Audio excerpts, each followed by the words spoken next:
Hi guys, welcome back to ajclubsport. Today we are in the GR Yaris and I'm gonna talk to you about why the hell am I getting these clunky gear shifts or misshifts. So we're talking about torque mounts, and as anticipated, I bought a Cusco torque mount. I got it installed on the car, and I'm gonna talk to you of the stock part, the Cusco part, and the experience in driving the car with and without. Let's get to it.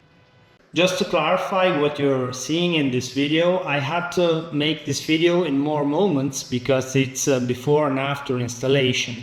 Therefore, you will see that we jumped out of the car. Now we're going to be in the studio. We're going to be in the studio once more just in a moment. And then after that, we're going to review the final result in the car. So before jumping to the in-studio review of the Cusco pitch stopper, I wanted to show you the stock pitch stopper. So this weighs in 1 kilo. I had it modified and they did not do a good job because I asked them to pour actual rubber like we did in the 2000s and the 90s in Group N cars, but these guys that were not my usual workshop actually decided to manually put in some, I don't know what, it looks like handmade adhesive, and they made a very bad job, and probably this was also one of the reasons for which it was sticking in one direction or the other. Terrible. So just now I'm going to tell you about the Cusco in detail, let's say a review of the part itself, and then we can hop into the car. So bear with me. Coming to the Cusco pitch stopper, now this is a different matter, and here is the actual part.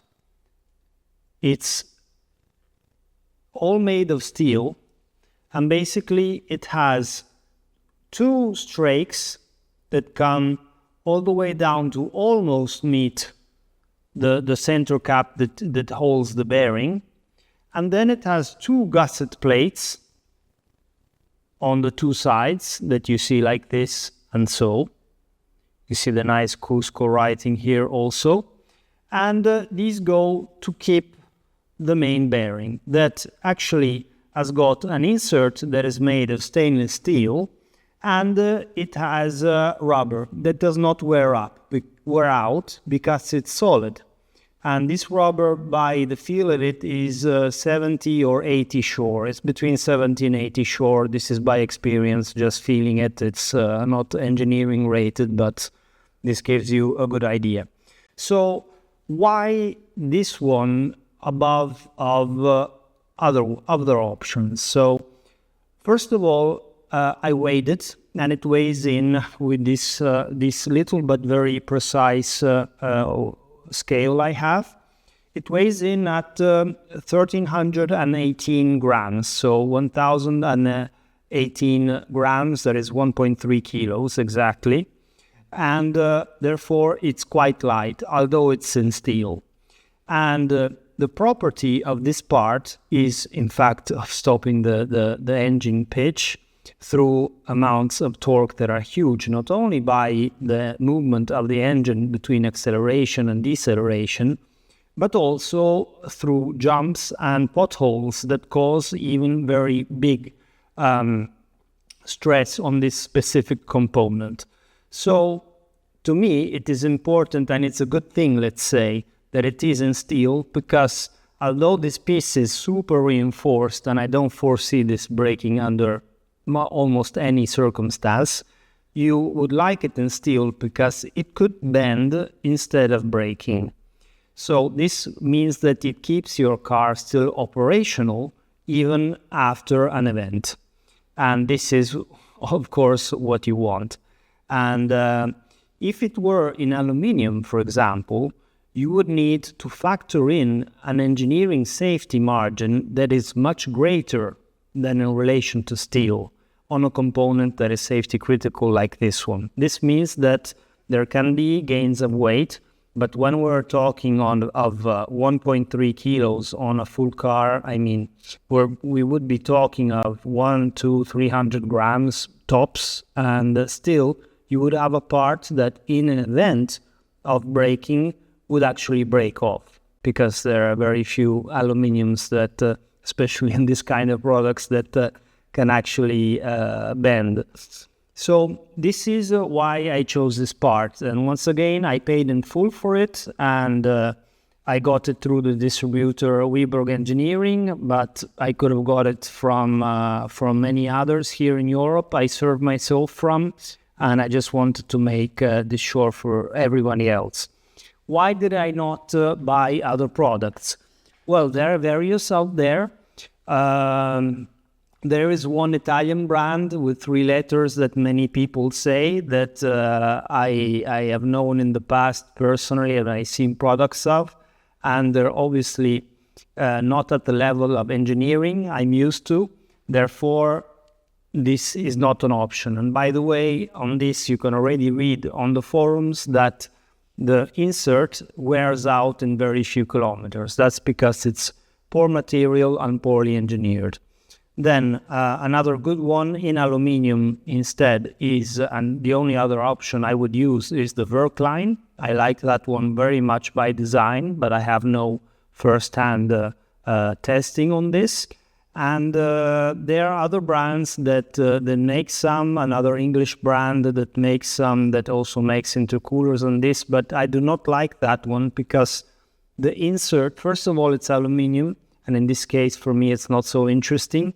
And the insert, the size of the insert is bigger than this whole part. So what this means is, whilst it guarantees more compliance, hey guys, it's a GR Yaris. If you're modifying it, it's not like compliance is the first part. I mean, you want it to work when you're going fast. So the fact is that with so much rubber, whatever the versions you use, this rubber is more subject to wear and tear because there's just more of it. And it moves more because it's more rubber. So this has to be engineered in. Therefore, you will find yourself with the inserts wearing out, and then you have to change it. I won't even talk of stuff like Chinese stuff like hard race or this, because you already know what I think about it. Very few parts can be taken safely from them, but prove me wrong. Okay, so the car has had now, I would say, 3 full heat cycles. So the car is sitting because as soon as you install the Cusco torque mount, it is terrible. I mean, the vibrations is like as if you had the car on a uniball bearing. So let me put the car on now after the 3 heat cycles. Yeah, there is a bit of vibration, but it's not that much in relation to what we were having before with my slightly modified stock mount. So I can drive the car, and now I'm in an old road here with a lot of potholes, but I can feel the car just the same as it was before. The difference stands in the fact that now we do not have any more movement of the engine and any wheel hop. How can I explain this better?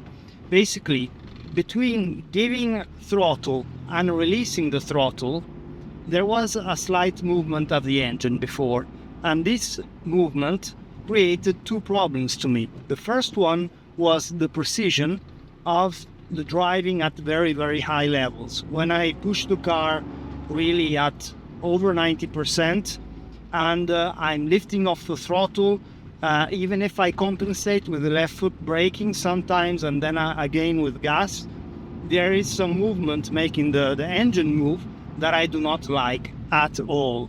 And this Cusco mount has fixed it completely. So this is one great thing. Second great thing is that now the gear changers are much more linear. I even took away, because I was doing some testing the other day, also with third party. I got my great nephew testing it for me also. And both with and without the short shifter, it shifts so much better. It's so much linear and close, even into first gear, you see. And just second gear now, we got a huge bump, speed bump. And so, yeah. For me, all in all, just don't get scared from the first installation, let's say, because after that one, you're going to be absolutely fine.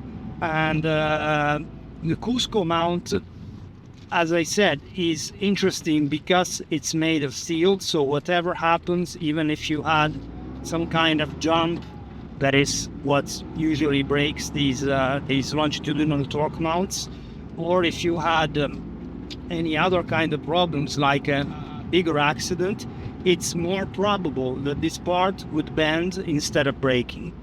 But I mean, if you get to the point where this breaks or bends, I mean, it's gonna be the last of your thoughts, unfortunately. But let's not think of that.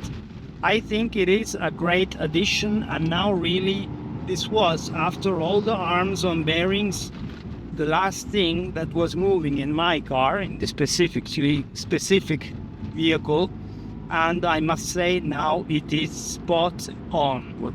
Of course, you can go more, you have a higher level of grip, you have a higher level of performance of the car, but also, of course, on top of 90% of this performance, you have to know what you're doing, because this enables you to go on a razor sharp edge on the top of the performance of this vehicle, all these set up together, and in the end you have to manage it for yourself. And I would say let's take baby steps on this, because it's very easy to have big problems, and the faster you go, the faster the car can bite back at you and you can lose it. So that's gonna be all for today, and I hope you love the video, and see you very soon back on the channel. Cheers now.